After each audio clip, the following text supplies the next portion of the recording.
The Portland courthouse loomed before them like a monument to judgment itself, its gray stone facade austere and unforgiving in the pale Oregon morning light. Susan gripped Emma's small hand tightly as they climbed the concrete steps, each footfall echoing her anxiety. The 3-year-old girl beside her moved mechanically, her curls bouncing slightly with each step, but her blue eyes remained vacant, the eyes of a child who had already learned that the world was not a safe place. Emma clutched her worn teddy bear, a ratty thing with one eye missing and a small hole in its side where stuffing poked through. The bear had been a gift from Susan 3 months ago, and it was the only possession Emma seemed to treasure, carrying it everywhere as if it were a lifeline to some distant memory of comfort. Inside the courthouse, the air felt heavy and cold despite the morning sun streaming through tall windows. The marble floors echoed with footsteps, and Emma flinched at every sound, pressing herself against Susan's leg.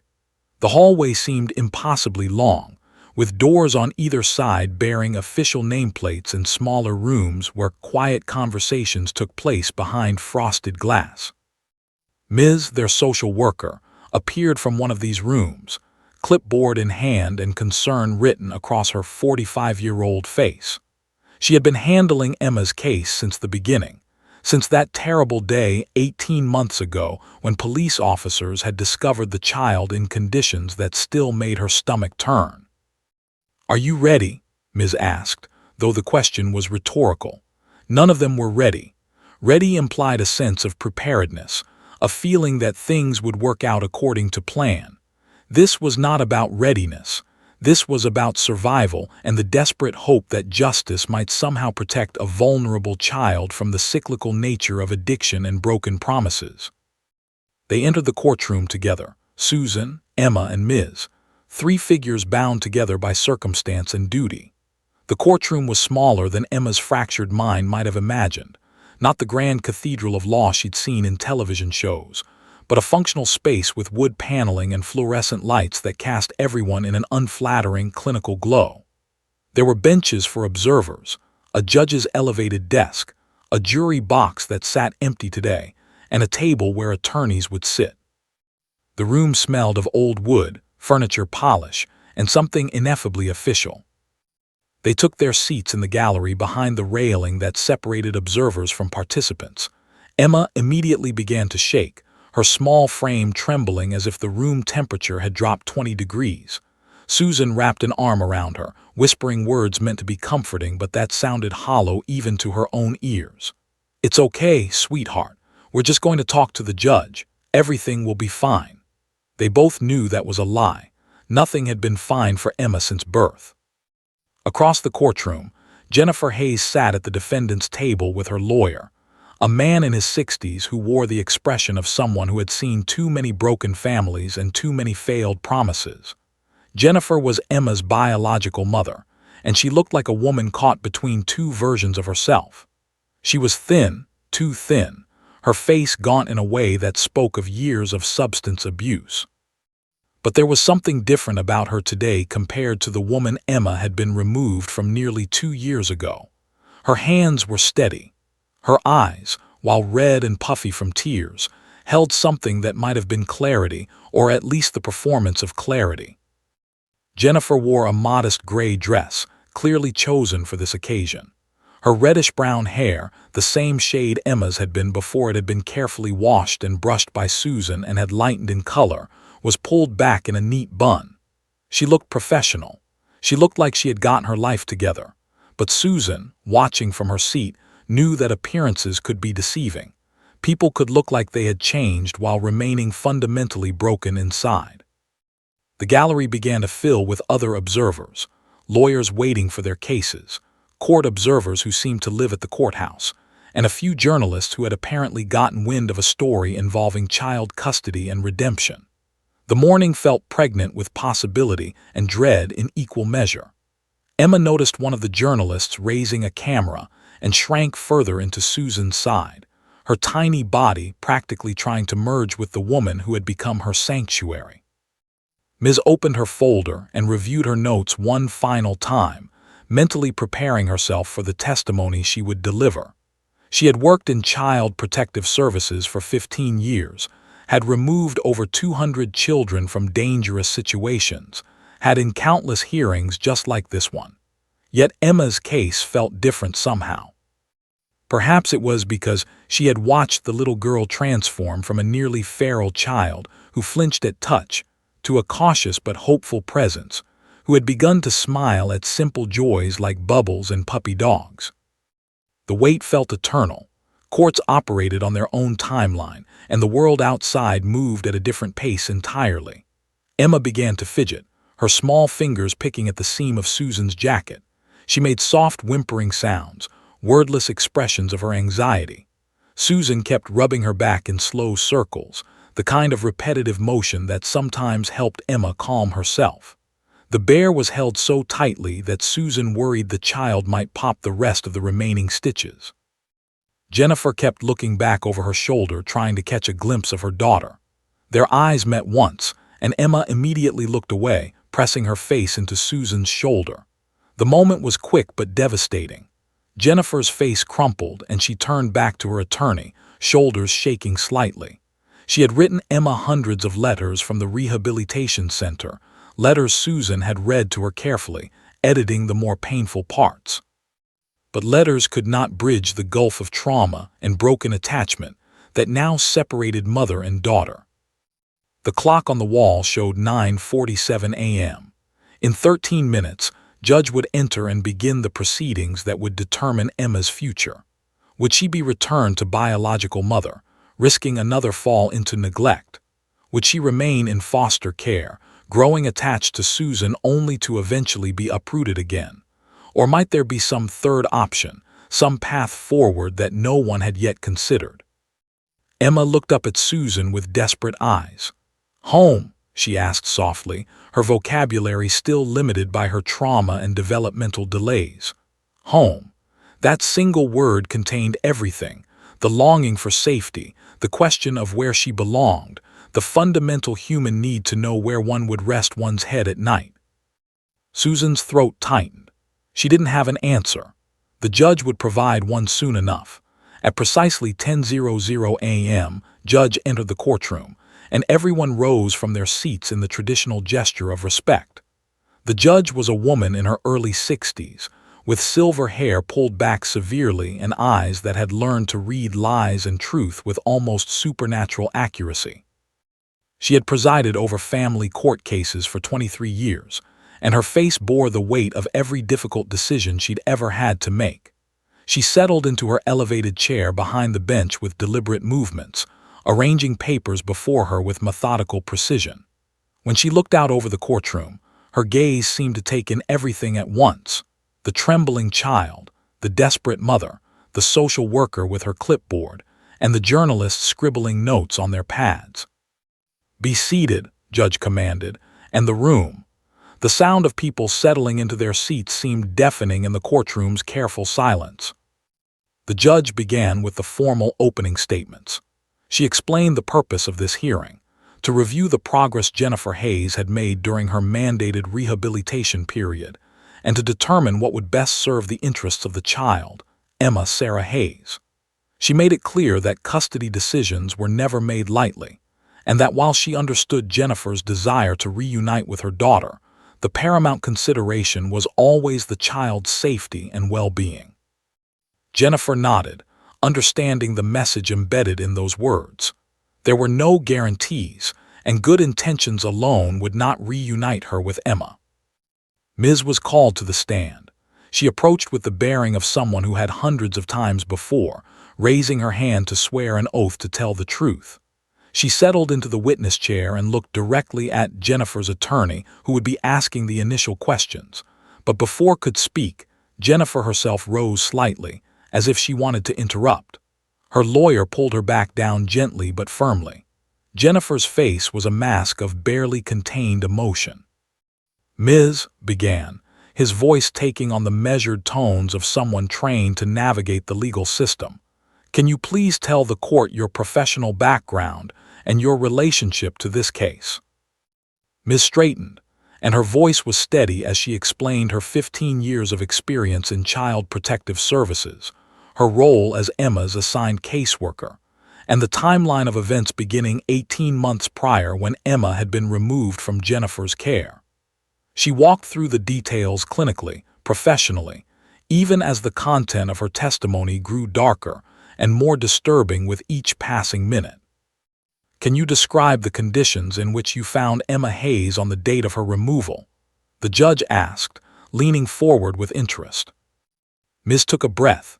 This was always the hardest part.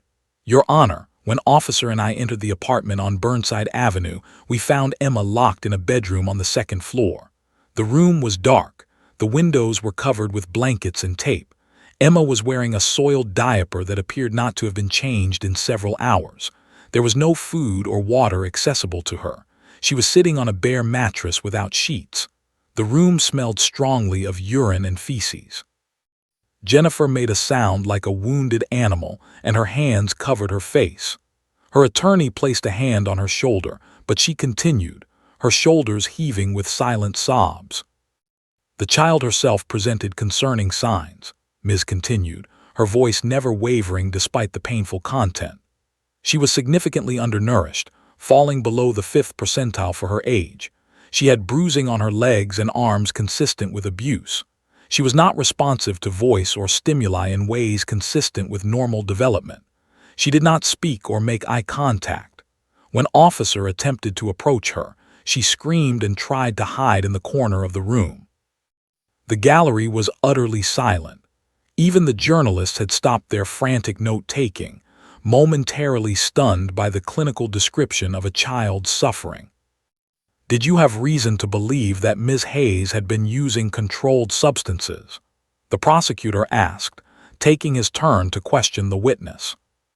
"Yes," Ms. replied. "There were drug paraphernalia visible in the living room, a meth pipe on the kitchen table, baggies that appeared to contain residue of methamphetamine, and a small scale. We also found evidence that Ms. Hayes had not been present in the apartment for at least 48 hours.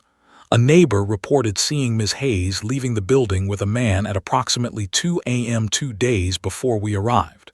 No one had seen her return." Emma began to cry silently, tears streaming down her face as if her body understood the words even if her mind could not fully process them. She didn't make a sound. Her weeping was so quiet and controlled that it was almost more heartbreaking than audible sobs. Susan held her, her own eyes welling with tears as she listened to the documented evidence of Emma's suffering. Jennifer's lawyer then took his turn, his questioning aimed at humanizing his client and establishing context. "Ms., I understand that Ms. Hayes has successfully completed a rehabilitation program in the past 6 months. Can you speak to what you've observed in terms of her current state?" "Ms. Hayes has made significant progress," Ms. acknowledged. "She has maintained sobriety for 6 months according to the monitoring program. She has completed her required therapy sessions. She has secured employment and stable housing. Her commitment to recovery appears genuine." "Then would you say she is not at present a danger to her daughter?" pressed, sensing an opportunity. Ms. hesitated. This was the moment that would shape everything. Judge leaned forward, waiting for the answer that would frame the entire hearing. The room seemed to hold its breath. "Addiction is a complex disease," Ms. said carefully. "Recovery is not linear. Progress is not always permanent. What I can say is that Ms. Hayes shows signs of genuine commitment to her recovery. However, I would also say that addiction has a way of returning unexpectedly, particularly during times of stress. Being reunited with a traumatized child it would be stressful." "So you're recommending against reunification?" Judge asked pointedly. "I'm recommending," Ms. said slowly, "that we proceed cautiously, that we not rush what is a profound decision for a vulnerable child who has already experienced significant trauma and loss." The room erupted in tension. Jennifer slumped in her chair. Her lawyer whispered something urgent in her ear. The judge made a note. And in the gallery, Emma cried silently into her bear, a small child trying to understand why her mother had left her locked in a dark room, and why adults in a courtroom were now debating whether that mother could be trusted again. The tension in the courtroom had reached an almost unbearable crescendo. Judge was preparing to ask another question, her pen poised above her notepad, when the sound of the courtroom door opening echoed through the space like a gunshot. Everyone's attention snapped toward the interruption, a collective turning of heads that revealed the collective irritation at this disruption. In the doorway stood Officer Williams, a man in his late 40s with kind eyes and the bearing of someone accustomed to handling delicate situations. But what captured everyone's attention was not the officer himself. It was the magnificent German shepherd standing at his side, alert and composed, with a leash held firmly in Williams' experienced hand. The dog was enormous, easily 90 pounds of muscle and purpose, with the classic tan and black markings of his breed. His ears were alert, rotating slightly as he took in the sights and sounds of the courtroom. His dark eyes were intelligent and measured, and there was something almost spiritual about his presence, as if he carried within him an understanding of the gravity of human emotion that extended beyond the typical awareness of an animal. Officer Williams immediately recognized his error and began backing toward the door. "I apologize, Your Honor," he said, his voice respectful and quiet. "We're actually in transit to another appointment. We didn't realize court was in session. We'll just pass through quickly if that's acceptable." Judge looked up from her notes, and for a moment her stern expression wavered. She recognized Officer Williams from previous cases. He had about animal care and welfare investigations. She knew him to be a man of integrity and competence. Before she could respond, however, something extraordinary happened. Emma's entire body went rigid. Her constant trembling ceased. Her vacant eyes suddenly sharpened with focus and awareness. For the first time in the entire hearing, Emma looked at something other than the floor or Susan's arm. Her small head turned completely toward the dog, and her wide blue eyes locked onto Duke with an intensity that seemed to pierce through all the trauma, all the pain, all the fear that had accumulated in her 3 years of life. "Dog," Emma whispered, the word so quiet that only Susan heard it clearly. But the entire courtroom seemed to sense something shifting. The journalists put down their pens. The court clerk stopped typing. Even Jennifer, whose emotional state had been fragile throughout the morning, looked up with curiosity at the sudden change in her daughter's demeanor. Susan's initial instinct was to redirect Emma's attention back to appropriate courtroom behavior. Her hand moved to gently guide the child's head away, but something stayed her motion.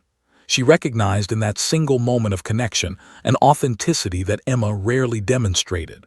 The child was still, focused, and somehow present in a way she had not been since arriving at the courthouse. Susan's hand fell away, and she allowed Emma to continue staring at the dog. Officer Williams hesitated in the doorway, clearly sensing the profound nature of what was occurring. He had worked with therapy dogs for over 15 years, had seen animals perform miracles in hospital rooms, in homes for the elderly, and in trauma centers. He recognized the signs of connection. He knew that Duke, his 6-year-old partner and certified trauma therapy dog, was responding to something. The dog's body language had shifted subtly. His ears had rotated toward Emma. His tail, which had been still, began to move in slow, measured motions. Judge removed her glasses and studied the scene with the careful attention she had honed over decades of observing human behavior. She saw a traumatized child reaching out for connection to something pure and uncomplicated. She saw the mother in the courtroom watching her daughter with desperate hunger. She saw the social worker taking notes, documenting this unexpected development. And she saw the police officer standing in the doorway with an animal that seemed to understand the moment's significance.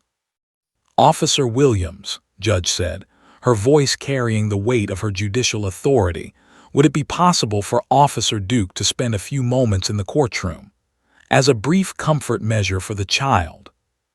It was an unconventional request, certainly outside normal courtroom protocol. But Judge had learned through her years on the bench that sometimes the most important moments could not be regulated by procedure. Sometimes justice required flexibility. Sometimes humanity trumped protocol. Williams looked surprised, then grateful. "Of course, Your Honor. Duke is certified in trauma response. He's trained for exactly these types of situations." He carefully walked into the courtroom, his movements deliberate and calm, so as not to startle anyone. The journalists immediately began filming, sensing a news story of human interest unfolding before them. Officer Williams approached the bench slowly, giving Judge a respectful nod. Then he angled his path toward the gallery where Susan and Emma sat. Emma's entire body had come alive now. She was no longer the listless, terrified child of moments before. She stood on her seat, her tiny feet balancing precariously on the wooden bench. Her arms extended outward with sudden courage, a 3-year-old girl reaching toward something she somehow knew would not hurt her. "Easy now," Officer Williams said gently, addressing both Emma and Duke. "Duke is very gentle with children. Emma, this is Officer Duke. He's a very special dog and he wants to say hello to you." Duke, responding to his training and the incredible emotional intelligence that made him legendary in law enforcement circles, approached with measured steps. He lowered his massive frame, bending his front legs so that his head came to a level closer to Emma's height. It was a gesture of submission and protection, a way of saying, "I am here to help you without words." Emma's breath came in short, sharp gasps. Her hands trembled as they reached out and made contact with Duke's fur. The moment her small fingers touched the dog's head, something shifted fundamentally in the courtroom. This was no longer a proceeding about custody and policy and legal precedent. This was about a small child and an animal recognizing each other's pain and offering wordless comfort. Emma buried her face in Duke's neck, her tiny body pressed against the dog's massive frame. Duke remained perfectly still, a mountain of warmth and acceptance. His tail continued its gentle motion, not excited or aggressive, but calming and protective. Emma's shoulders shook, and for the first time she allowed herself to cry openly in the courtroom, not the silent, controlled tears of a traumatized child, but real, cathartic sobs that came from the deepest part of her broken little heart. The entire courtroom fell silent.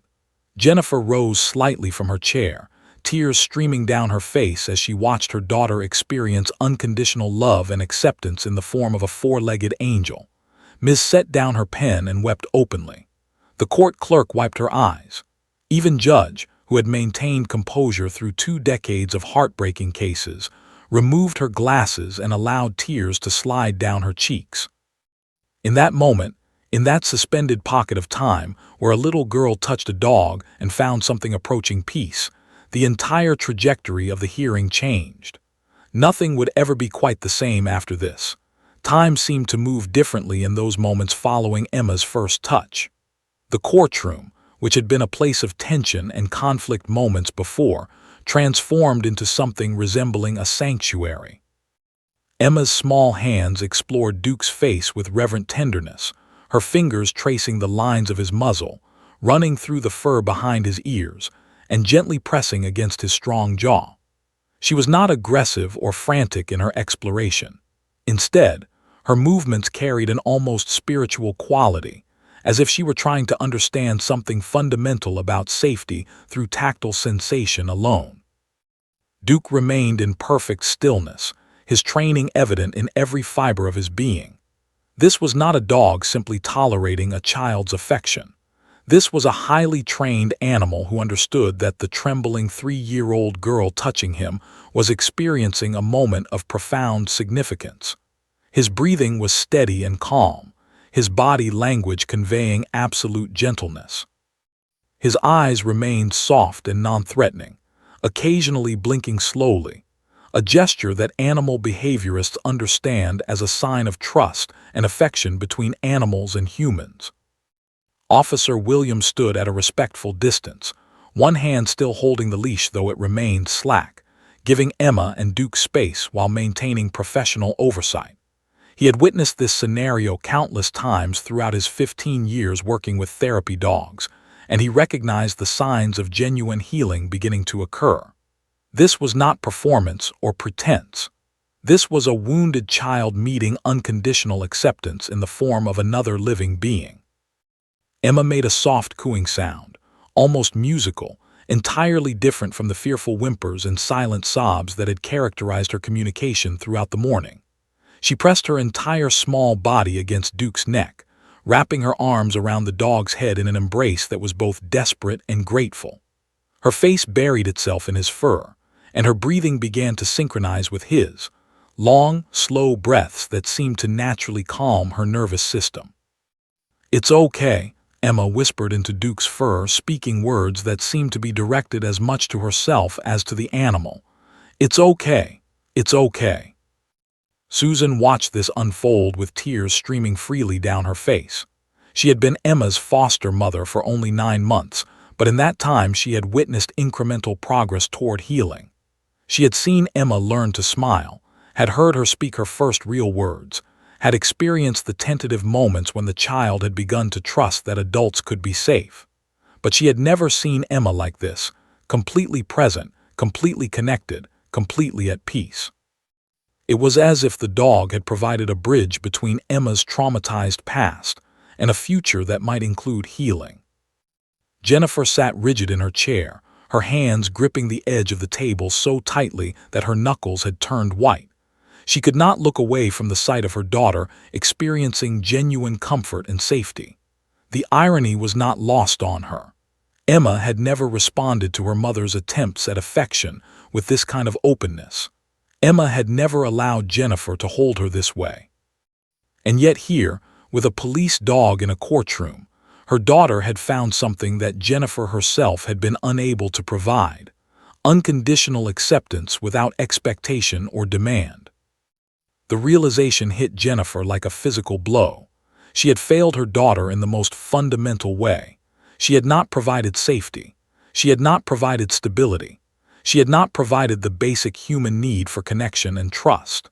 And now, watching this beautiful moment of connection between child and animal, Jennifer understood viscerally what her daughter had been missing.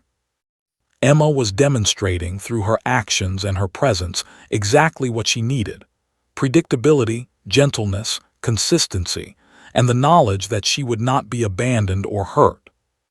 Ms. observed the interaction with the clinical eye of a trained social worker, but also with the emotional response of a human being who had devoted her career to protecting children. She was making mental notes, documenting this moment in her mind because she knew it would be significant for the case. But beyond the professional documentation, she was witnessing something that transcended the legal proceedings. She was watching a child begin to understand, through an animal's unconditional acceptance, that healing was possible. Judge had turned her chair slightly to get a better view of the interaction. She had seen many things in her courtroom over the years: human desperation, legal arguments, emotional testimony. But she had rarely witnessed something this pure and this transformative. She was beginning to understand that this unexpected interruption, this deviation from courtroom protocol, might be exactly what this case needed.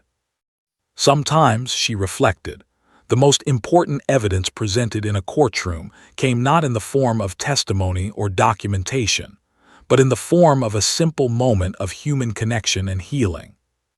Emma's tears had ceased, though dampness still marked her small cheeks. Her breathing had become regular and calm. She remained pressed against Duke's neck, her small arms draped over his shoulders, but her body had lost its rigidity. The tension that had characterized her throughout the morning seemed to have drained away, replaced by a kind of peaceful acceptance. "Thank you," Susan whispered to Officer Williams, her voice thick with emotion. "Thank you for allowing this." Williams nodded, understanding without needing words the profundity of what had just occurred. "Animals have a way of breaking through defenses that people cannot," he said quietly. "Emma is communicating trust through her physical contact with Duke. That's significant." After several minutes that felt both eternal and impossibly brief, Officer Williams gently suggested that Emma might like to sit down on the bench with Duke beside her. With careful movements designed not to break the moment, he guided Duke to sit directly next to Emma, and the little girl leaned against the dog's massive frame, her head resting against his side. Duke turned his head slightly and licked Emma's face once, gently and lovingly, a gesture that made Emma giggle, the first genuine laugh anyone in the courtroom had heard from her. The sound of Emma's laughter seemed to awaken everyone from a kind of spell. The journalists, who had been recording silently, resumed their frantic note-taking. The court clerk cleared her throat, but Judge remained still, watching, thinking, processing. She understood that something fundamental had shifted in this courtroom. The question was no longer simply whether Jennifer had recovered enough to reunite with her daughter. The question had become more nuanced, more complex, and more humane. What was truly in Emma's best interest, and how could the legal system support healing rather than simply resolve custody disputes? Emma and Duke sat together in the gallery, the child's small frame pressed protectively against the dog's massive body. And in that quiet moment, while adults around them contemplated the implications of what they had witnessed, a little girl and an animal had demonstrated the transformative power of unconditional love and acceptance. The courtroom had settled into a strange stillness, a kind of suspended animation where normal protocol seemed to have been replaced by something more primal and human. Emma remained nestled against Duke, her small body finally at peace, her breathing synchronized with the dog's steady rise and fall. The moment stretched on, and nobody seemed willing to interrupt it.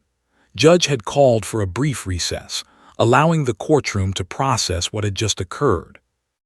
The journalists continued their frantic documentation, their cameras capturing image after image of the little girl and the therapy dog, images that would eventually become the visual representation of this extraordinary case. But Jennifer could not remain seated. She had been watching her daughter's transformation with an intensity that bordered on anguish. With each moment that Emma grew more comfortable with Duke, with each laugh that escaped the child's lips, with each tender gesture of trust and acceptance, Jennifer felt something fundamental breaking inside her chest. She was experiencing, in real time, the harsh reality of what her addiction had cost.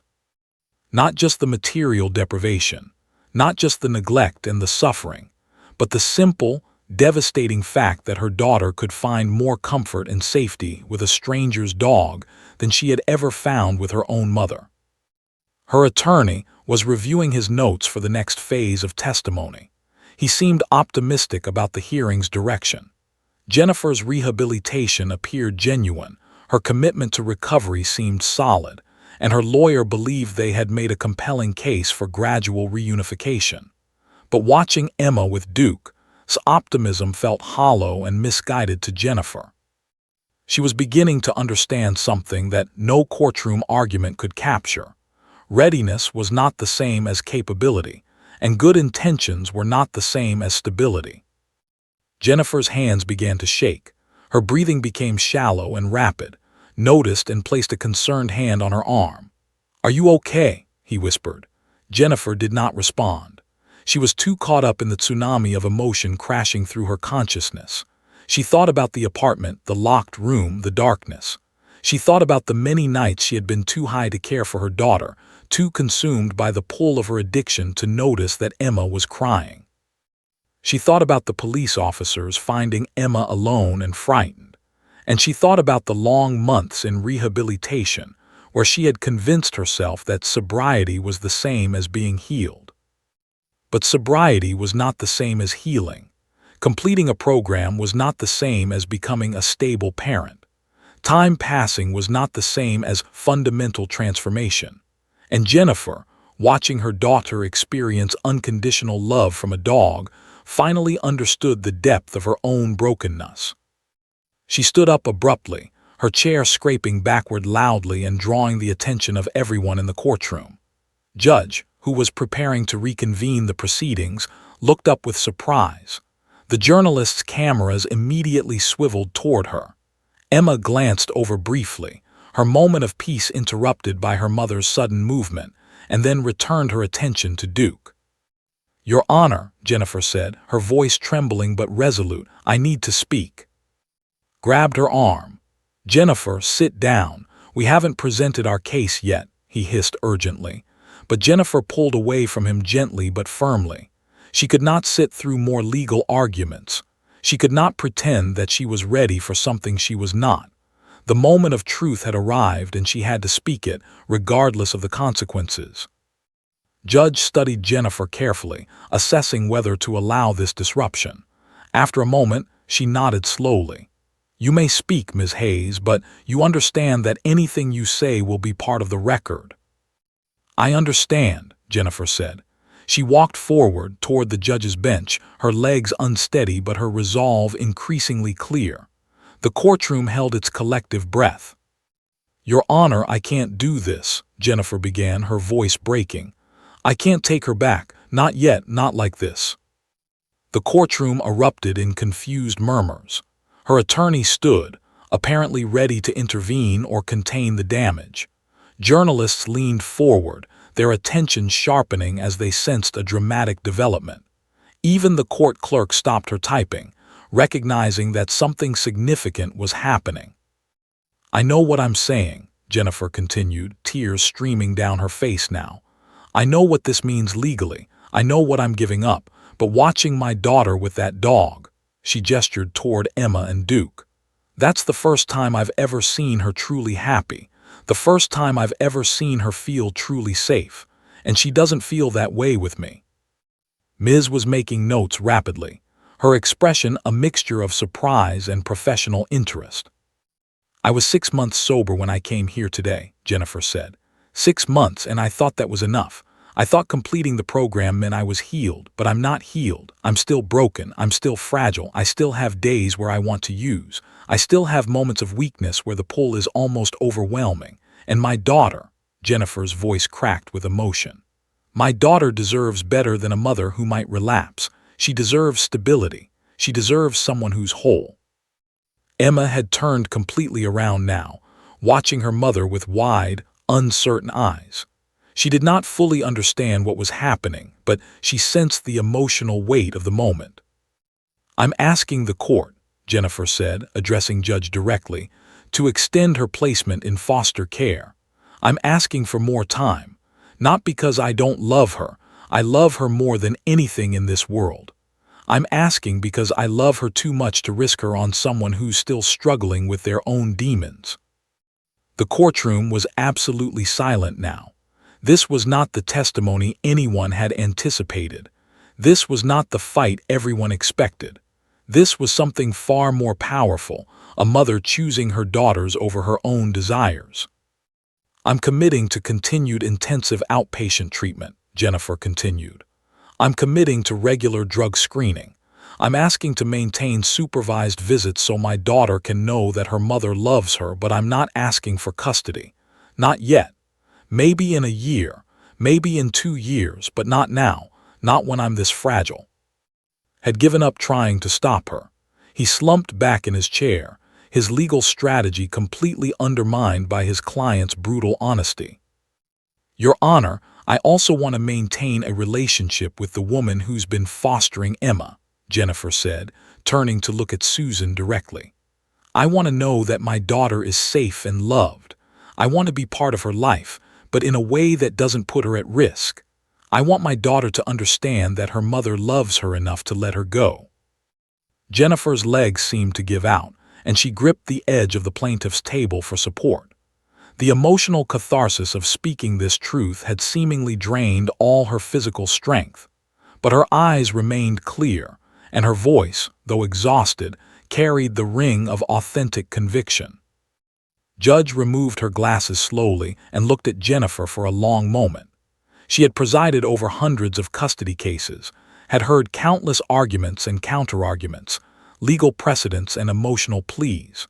But she had rarely, if ever, witnessed a parent make such a profound and selfless choice. She had rarely seen someone choose their child so completely over their own desires and needs. "This is extraordinary," Judge said quietly. She turned to look at Emma and Duke, still sitting peacefully together in the gallery. Then she looked back at Jennifer, who was crying silently, her entire body shaking with the force of her emotions. The trajectory of this hearing, and indeed of Emma's entire future, had just changed forever. Judge called for a 2-hour recess.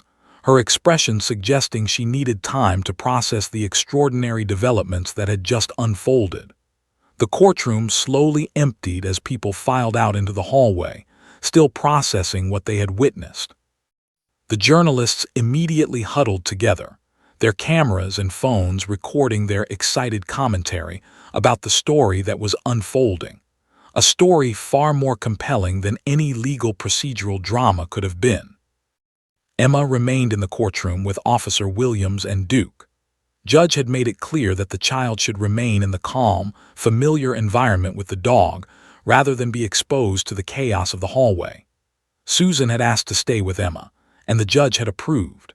So as the courtroom slowly emptied, the little girl sat quietly beside Duke, occasionally stroking his fur, existing in a bubble of peace that seemed increasingly precious as the world around her churned with emotional turbulence.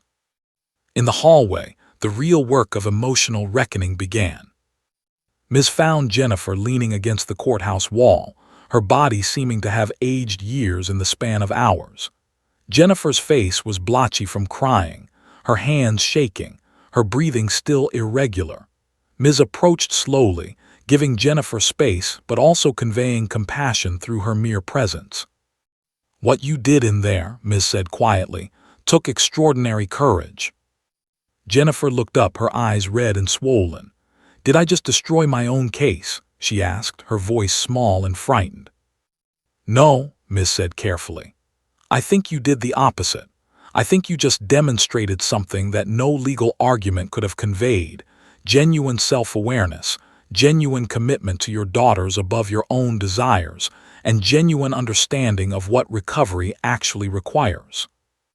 Jennifer slumped further against the wall. "I don't know if I can do another year without her," she said. "I don't know if I'm strong enough for that." "You already are," Ms. replied. "You just proved it by choosing it." Before Jennifer could respond, she became aware of someone approaching. She looked up and saw Susan walking toward her, her expression conflicted but resolute. Jennifer's attorney had not followed her into the hallway, presumably remaining in the courtroom to absorb the implications of his client's shocking testimony. Susan stood before Jennifer, and for a moment the two women simply looked at each other, the biological mother and the foster mother, the woman who had given birth to Emma, and the woman who had spent months nursing her back to emotional health. They existed on opposite sides of a divide that had seemed just hours before. "Can we talk?" Susan asked gently. Jennifer nodded, unable to speak. They found a small alcove near the courthouse bathrooms, away from the main flow of foot traffic. Susan chose her words carefully, aware that what she said would reverberate through Jennifer's already fragile emotional state. "Emma talks about you," Susan began. "Every day. She asks why you went away. She wants to know when you're coming back." Jennifer's face crumpled, fresh tears beginning to flow. "I've been telling her that you love her," Susan continued. "And that's the truth. But I also had to tell her that sometimes the people we love have to take care of themselves first, that it's not her fault, that it's not because of anything she did." "I never wanted to hurt her," Jennifer whispered. "I know," Susan said. "And what you did today in that courtroom proved that. You're putting her needs first. That's what good mothers do." The statement hung in the air between them, the complex reality that Jennifer was a mother who loved her child profoundly, even though she had also failed her profoundly, that she was broken and healing simultaneously, that her love was real even though her capacity to care had been compromised by addiction. "Tell me about her," Jennifer said suddenly. "Tell me everything. Her favorite foods, her nightmares, what makes her laugh. Tell me about my daughter." And for the next 30 minutes, Susan and Jennifer sat in that quiet alcove and talked. Susan described how Emma loved peanut butter sandwiches cut diagonally, how she still woke up screaming from nightmares but was slowly learning that the world was safe, how she had just started singing along to children's songs, how she asked to look at Jennifer's photograph sometimes before bed. Jennifer listened with an intensity that suggested she was trying to absorb every detail, every nuance, every piece of information about her daughter. She asked questions constantly. Was Emma eating enough? Was she developing normally? Did she seem happy? Did she ever mention her mother in a positive way? "She's going to be okay," Susan said finally, "because you made the brave choice today, because you're choosing healing over easy answers." Officer Williams appeared at the end of the hallway, having left Emma with a courthouse staff member who had been specially trained to work with children. He approached Susan and Jennifer with quiet respect. "I wanted to speak with you both," he said, "about Officer Duke." Both women looked up. "What Emma experienced with Duke today was genuine," Williams explained. "It was a moment of authentic connection and healing. I'd like to propose that Duke become part of Emma's ongoing healing journey. With court approval, I could bring him for supervised visits with Jennifer. It would give Emma a way to maintain connection with her mother while also providing emotional support. Animals don't judge recovery or relapse. They just provide unconditional acceptance." Jennifer's hands covered her face, and she began to cry again, but this time with a different quality to her tears. This was not the crying of despair or shame. This was the crying of hope emerging from darkness. "That would mean so much," Jennifer said through her tears. "It would give me a reason to stay strong, knowing that I was working towards something, building towards supervised visits with my daughter and with Duke." Susan nodded agreement. "I think that's a wonderful idea." Emma bonded with Duke immediately. That connection is real, and it could be a powerful healing tool for all of us. Ms., who had been observing this exchange from a respectful distance, joined the group. "I'm going to document this conversation," she said professionally. "I'm going to recommend to the judge that a modified plan be implemented incorporating Officer Duke into the therapeutic framework." Over the next hour, something remarkable happened in that courthouse hallway. 3 adults who had entered the building as adversaries became collaborators. Jennifer, Susan, Officer Williams, and Ms. discussed what genuine healing would look like. Not a quick return to biological mother, but a carefully structured process that prioritized Emma's emotional safety while also supporting Jennifer's continued recovery. They discussed therapy frameworks, supervised visit protocols, and the role that Duke could play as a bridge between biological mother and child. They discussed Jennifer's needs alongside Emma's needs, acknowledging that recovery was not linear and that Jennifer deserved support as she navigated the difficult path of remaining sober and becoming emotionally whole. When they finally returned to the courtroom, it was not as antagonists preparing for legal battle. They returned as a team united by their commitment to a small girl who had pointed at a police dog and somehow, through that simple gesture, transformed everyone around her. Judge was already seated at her bench when they entered, and she watched this transformed dynamic with knowing eyes. She understood immediately that something profound had shifted in the case's trajectory. The legal proceeding would continue, but it would do so in the context of this new understanding, that justice was not about winners and losers, but about creating the conditions for genuine healing and transformation. Judge reconvened the courtroom at 1:30 p.m. precisely, her demeanor noticeably different from the morning session.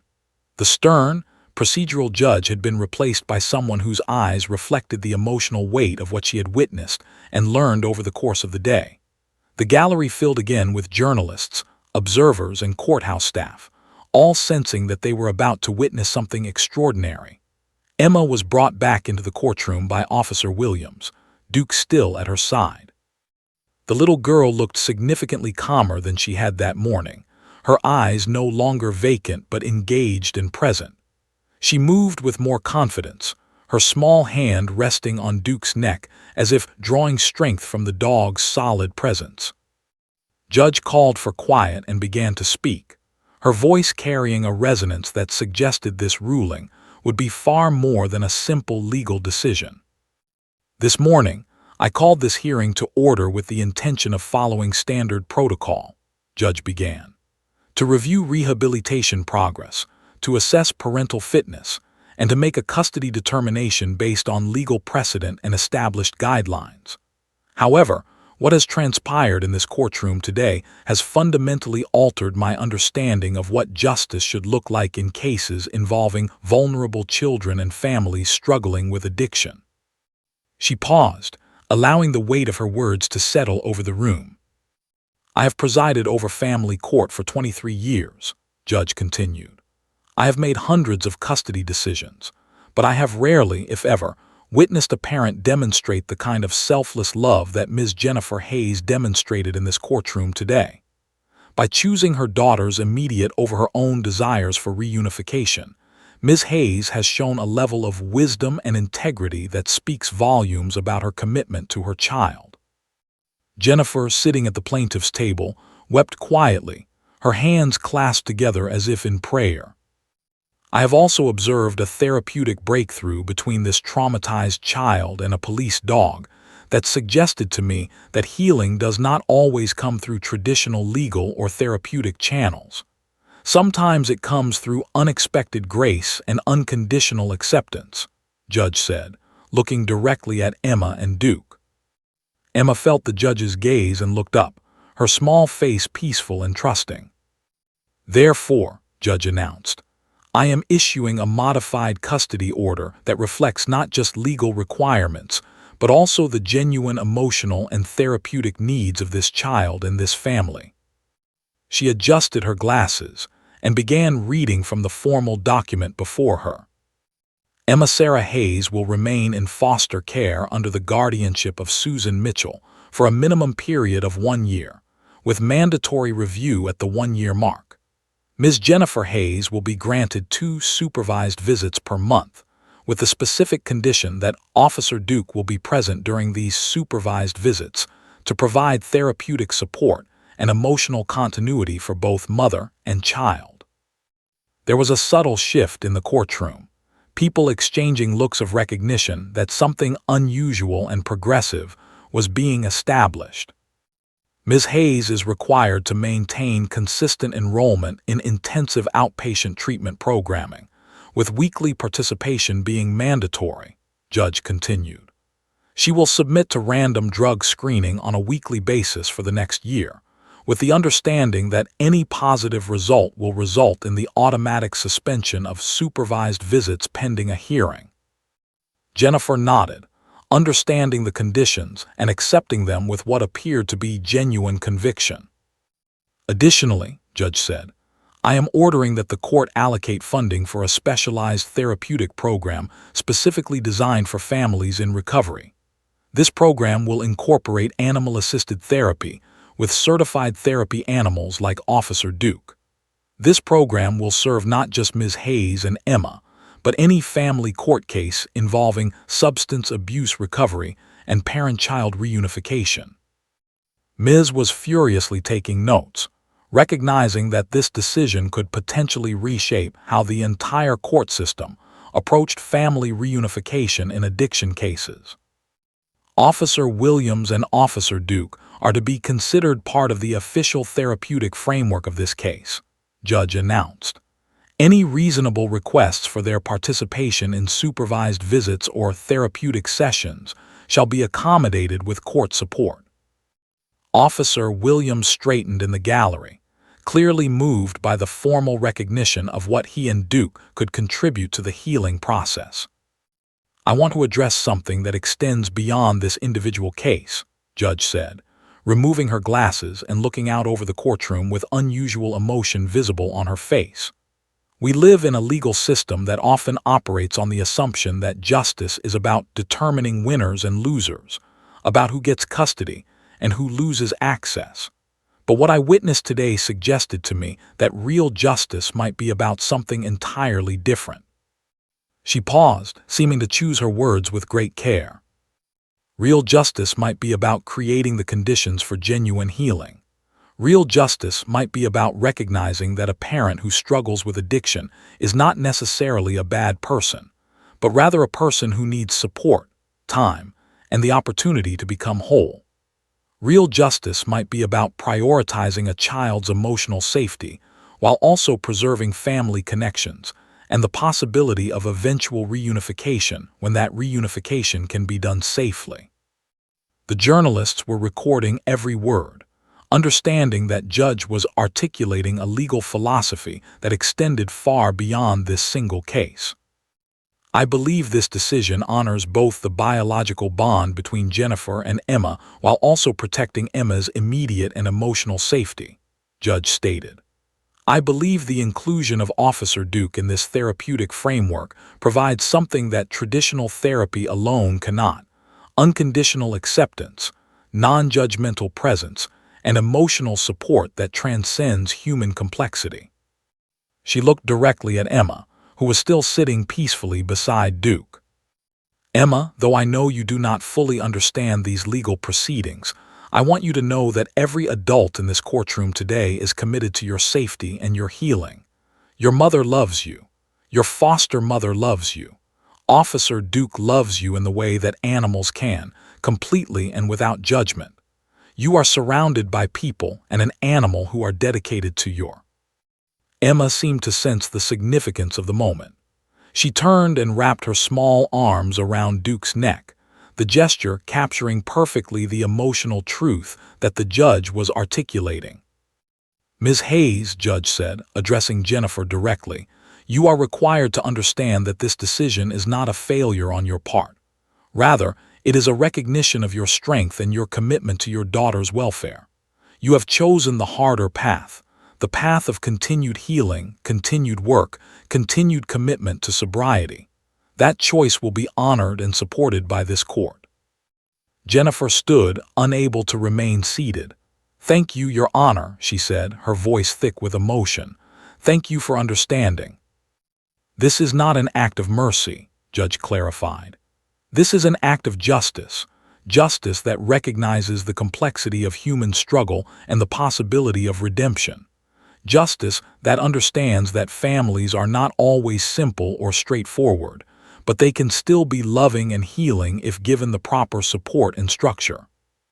She banged her gavel once, the sound echoing through the courtroom. This hearing is adjourned. The order as stated will be implemented immediately. Officer Williams, please coordinate with Ms. regarding the scheduling of supervised visits. Susan Mitchell and Jennifer Hayes are ordered to work cooperatively with Ms. and with court staff to implement the therapeutic framework. Any questions or concerns are to be directed to my office. As Judge rose to leave the bench, something unprecedented occurred. The courtroom spontaneously began to applaud. Journalists, observers, court staff, and attorneys all stood and clapped, recognizing that they had witnessed not just a legal proceeding, but a moment where the justice system had chosen humanity over procedure, healing over punishment, and possibility over limitation. Emma looked around with wonder, confused by the applause but sensing that something good had happened.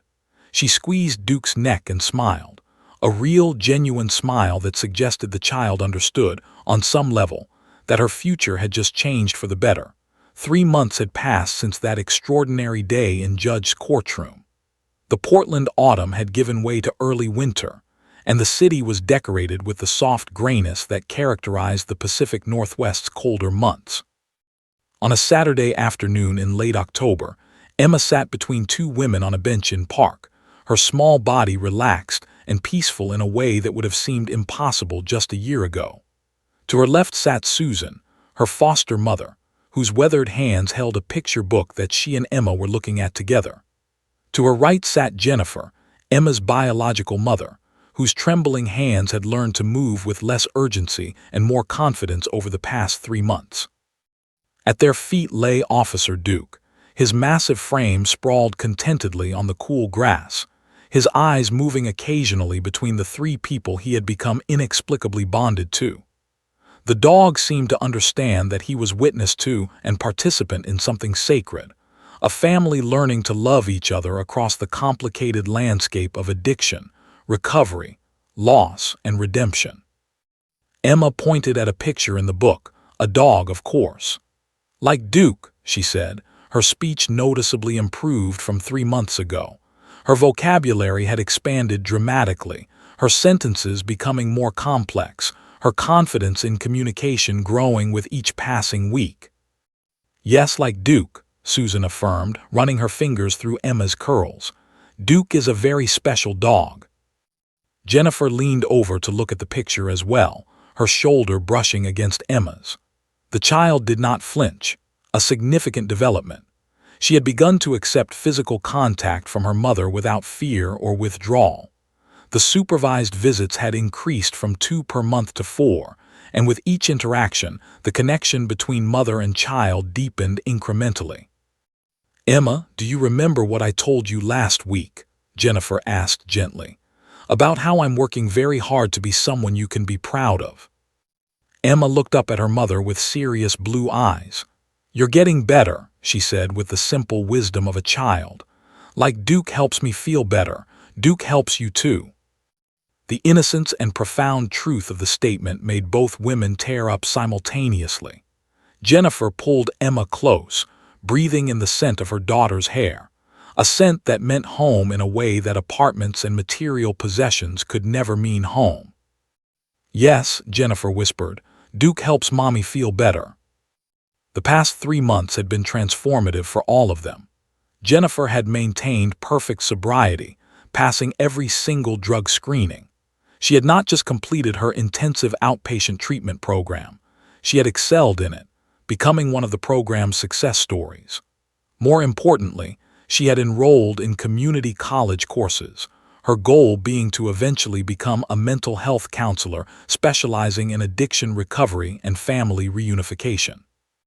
"If I can help other families avoid what I put Emma through," she had told Susan during one of their now regular conversations, "then maybe my story becomes redemption instead of just tragedy." Susan had embraced this vision wholeheartedly. The two women who had entered this situation as adversaries had become genuine friends. They texted throughout the week with updates about Emma. Susan sent Jennifer pictures of Emma's progress, new vocabulary, developmental milestones, moments of joy and healing. Jennifer responded with photos and videos of the homework she was completing, the progress she was making in her recovery, her commitment to becoming whole. Officer Duke had become far more than a therapy dog. He had become a symbol, a living reminder that healing was possible, that unconditional love existed, that sometimes grace arrived in unexpected forms. Officer Williams brought Duke to Emma's school for a presentation about animal safety and therapy animals. The other children crowded around, but Emma maintained a special privilege. She was allowed to walk Duke around the playground, her small hand gripping his leash with responsibility and pride. Ms. had documented every interaction, every supervised visit, every moment of progress.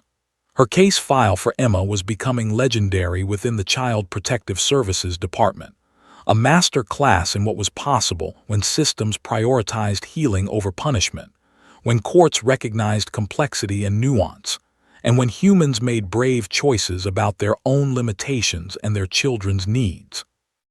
Judge had received dozens of letters from attorneys, social workers, and families whose cases had been influenced by her decision in Emma's case. She had become something of a crusader within the legal system, pushing for the incorporation of animal-assisted therapy into family court proceedings, advocating for the recognition of recovery as a process rather than a destination, and challenging conventional wisdom about what constituted successful reunification. As Emma sat between her two mothers on the park bench, she was thriving in ways that seemed almost miraculous. Her developmental delays were rapidly closing. Her speech was clear and increasingly sophisticated. Her ability to form attachments had expanded exponentially. She had friends at preschool now. She laughed easily and often. She still experienced occasional nightmares. Trauma does not disappear overnight. But she had learned to understand that nightmares were memories of the past, not predictions of the future. Susan had begun the formal process of discussing with Jennifer what a gradual reintegration might look like. The conversation was delicate and complex, but both women were approaching it with the kind of maturity and mutual respect that would have seemed impossible a year ago.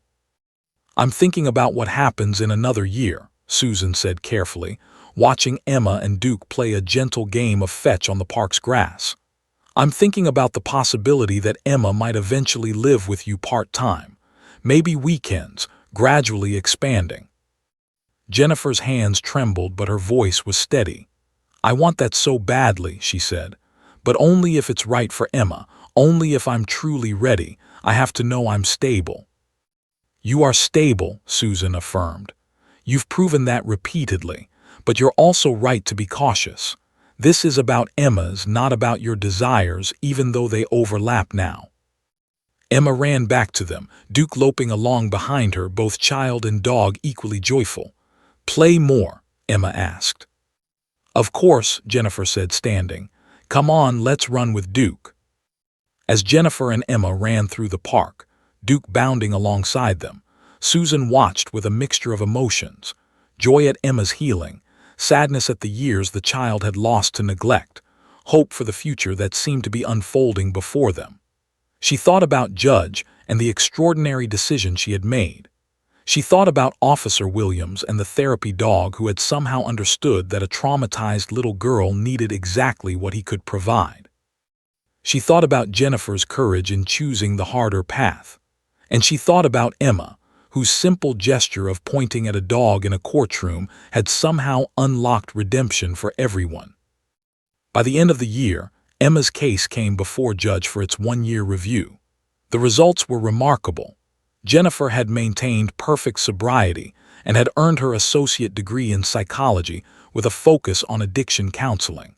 Susan reported that Emma had made extraordinary developmental progress and had formed a healthy, secure attachment to both her biological mother and her foster mother. Officer Duke had been brought into the courtroom again, not as an unexpected intervention, but as an honored participant in this family's continued healing. I'm modifying the custody order, Judge announced, to allow for supervised overnight visits with Jennifer, with a plan for gradual expansion toward joint custody over the next year.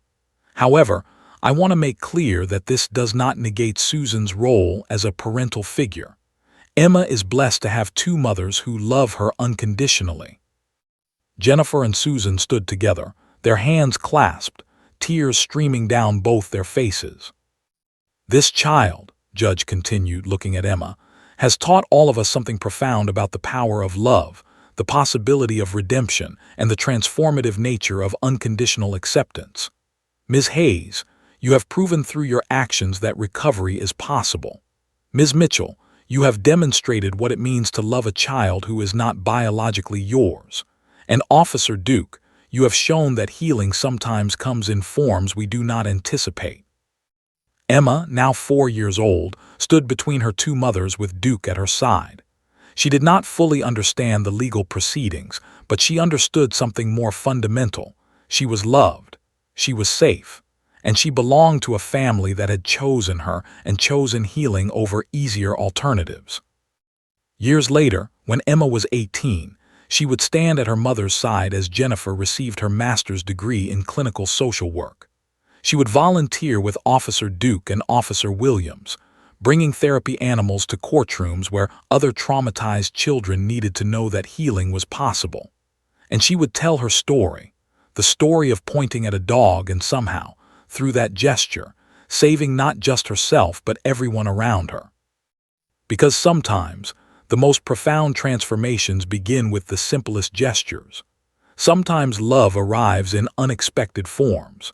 And sometimes, one small girl and one police dog can reshape an entire family's destiny and ripple out to change systems and institutions and hearts. Emma's story became legendary, not because it was unique in its pain, but because it was uncommon in its redemption. Not because addiction and trauma did not continue to devastate families around the world, but because this particular family had chosen courage, vulnerability, and unconditional love in response to those forces. And in choosing that path, they had become not just survivors, but witnesses to the possibility of grace.